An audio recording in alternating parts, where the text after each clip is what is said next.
So, I recently saw Edgar Wright's latest film last night in Soho, which was definitely my most anticipated movie of the whole year. So, I believe we need to talk about it because the way that this movie has developed and the conversation around this movie, I think is really, really interesting. So, Last Night in Soho has been highly anticipated from several people saying that it's going to be one of the best movies of the year. The trailer is amazing. It's going to be the new Dario Argento film that I've wanted for a long time. It's going to be an Oscar player. It's going to get nominated for Best Picture. This is Edgar Wright's time. Yada, yada, yada. It's been a huge buzz around this movie. It was going to Venice, is going to TIFF, but then it premiered at Venice. And this film got very, very mixed reaction at Venice, which was very shocking to a lot of people because Edgar Wright has just been making 95% movies for his entire career. And then he landed to start with like at a 68%. I think now the film's at a 74, so people have definitely started to love it more as it's released into theaters. But same with TIFF, some people were kind of divided at TIFF as well. But some of us thought maybe this is a Jojo Rabbit situation. Jojo Rabbit had a very divisive response at TIFF and not TIFF, it won the audience award, but Jojo Rabbit had a very divisive response with critics. And then it ended up being this crowd pleaser that won screenplay and picture and yada yada yada, just tackled some ideas. And so I thought this was going to be the trajectory of Last Night in Soho, that once it actually came out, people would be really falling for it. And that hasn't entirely been the case. Even upon release, Last Night in Soho is easily the most divisive movie of the year. I know a lot of people who love this movie. I know a lot of people who could care less about this movie. And that is a really interesting way to go into it. But honestly, I didn't let this deteriorate my excitement for the film, since I've been looking forward to it for 2 years. Because I've always been on the mindset that, potentially as a critic, you shouldn't even look at critics' reviews when going into a film. We should be able to go in and make up our own minds about a movie, not just looking at the tomato meter score and then deciding we will do that, or looking at Carson Runquist or Lucy on Letterboxd and thinking, yeah, we'll just copy them, I think you should be able to make up your own decisions about the movies that you like and the movies that you don't like. And I think that's an obvious thing, but there's some sort of groupthink that definitely is continuing to exist. So with all of that being said, I went into Soho wondering really what I was going to think about it.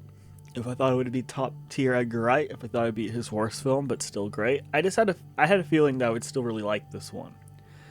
And going out of it, I was blown away by this movie, and I think it was genuinely everything I wanted it to be since I've seen the first trailer, and I'm baffled by its divisive critic reaction. And I guess audience reaction, because I know some people who are split, but the audience score on Flickster on Rotten Tomatoes is like a 90 something. So audiences are really gravitating towards this more than critics, which I think is incredibly interesting.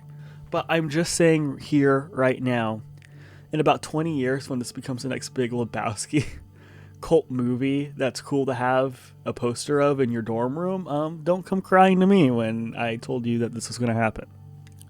I love Edgar Wright's sensibilities. I love all of his films, and I love listening to him on podcasts talk about his movies and movies he loves in general. With The Last Night in Soho, he was able to break away from chains that were holding him for only making the hyper-specific, super stylized, quirky comedies that made him a fan-favorite director. However, as an artist, you need to explore what you can do. If Edgar Wright continued to make on-brand movies for his sensibilities for the rest of his career, people would ask him to grow and expand as an artist. So now he is trying to grow and expand as an artist, and a lot of people's complaint about the film is that it's not Edgar Wright-y enough, which means that ultimately you're not going to be able to please everybody with any movie that you make. Last Night in Soho is brimming with Wright's flourishes. Its beautiful neon lit aesthetic, its swift camera motions and jarring cuts, even the way the characters are written have that sharp wit featured in all of his films that I love so much. But The Last Night in Soho decides to tackle something a little more complicated. and I appreciated this immensely. I believe Thomas and McKenzie deserves all the credit here for creating a very identifiable lead character to follow. This film understands the idea of mental health and anxiety better than 99.5% of movies do. The idea that the horror doesn't come from what goes a bump in the night, but it comes to the leering people on the street is so fascinating. I've never seen a film be able to capture what intrusive thoughts and actual panic attacks feel like more than this film, and it was very validating in several parts. I also found the struggle to pursue your passion but feeling alienated within a group of people and consistently feeling not quite there to be very relatable. In several ways, The Last Night in Soho feels like the horror remake of Bo Burnham's 8th Grade in that regard. It's throwing someone sheltered like myself within a cesspool of horrors and isolation, which sometimes includes typical horror movie thrills, and sometimes it's just being in a room crowded with people your own age, feeling invalidated in your own skin.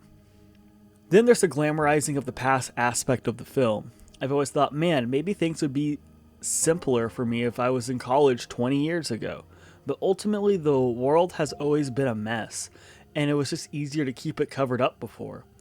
This is present in Woody Allen's Midnight in Paris, but here we are shown just how gross the underground parts of the 60s really were.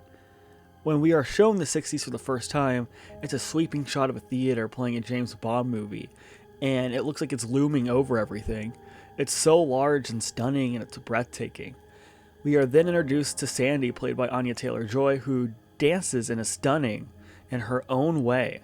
It's a beautiful manifestation of a bygone era, something anyone would fall for. We love to only bottle up the good and get rid of the bad when it comes to nostalgia. It's a blessing in a lot of ways, but it's also a curse, because if we get rid of the bad, how do we learn? We see in the film that the way women have been treated poorly within our society is only worse the further back you get in history. So while things maybe seemed less political in the 60s, it's because there was less of an outcry for the victims the system abused. Essentially, Last Night in Soho tackles upon similar themes of last year's Promising Young Woman, and while I do really like that movie a lot, this one I think will stay with me more. Ultimately, because I think the film gets the psychological aspect of the story really well. It's very heady, and its inspired needle drops and lush cinematography really do give the film a personality. It's not psychological in the way of David Lynch or even Don't Look Now. It actually isn't all that scary outside of a few really creepy scenes.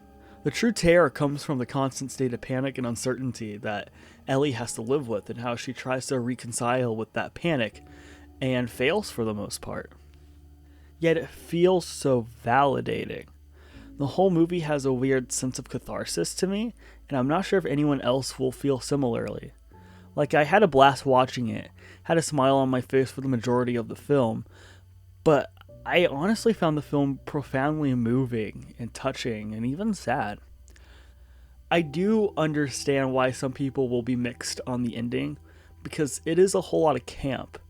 But what I can say is I think Edgar Wright sells every moment of it with gleeful delight while never losing the weight of its message. Some of the films in a similar vein, whether it be Don't Look Now like we mentioned earlier, or The Shining, or The Thing, had mixed reviews upon release because they tried something new and audacious, and sometimes audiences feel like the new can be a mess. But to quote Ratatouille, the new needs friends. Last Night in Soho is messy. It's almost two different movies, but in a very charming way. It feels wholly new while being able to pay into what has made some of these cult horror movies such classics in a clever and endearing way. So I love this movie to death. Upon further rewatches, I see this becoming one of my potential favorite Edgar Wright films, if not even my favorite Edgar Wright film. This will be considered a cult classic. A favorite that's cool to like. Just wait. I'm just here early at the gate of the cult classic, and I hope you all come along with me. And I'm very excited to see what Edgar Wright makes next. The man just hasn't missed for me yet, which is why I give The Last Night in Soho a 5 out of 5. I just recently gave this score to Dune. I don't pass these out. Like, I only gave one movie a 5 in 2020. So, like, it's just been an exceptional year for movies. And we still have French Dispatch. We still have Licorice Pizza. and we still have Nightmare Alley, and we still have the new Spider-Man. Like, there's like such good movies coming out. So I'm really excited to see what the rest of the year brings. Go see Last Night in Soho if you've been thinking maybe the wait to see it later. Go support it in the theaters. It needs your help, and it's a great film. And talk to you guys later.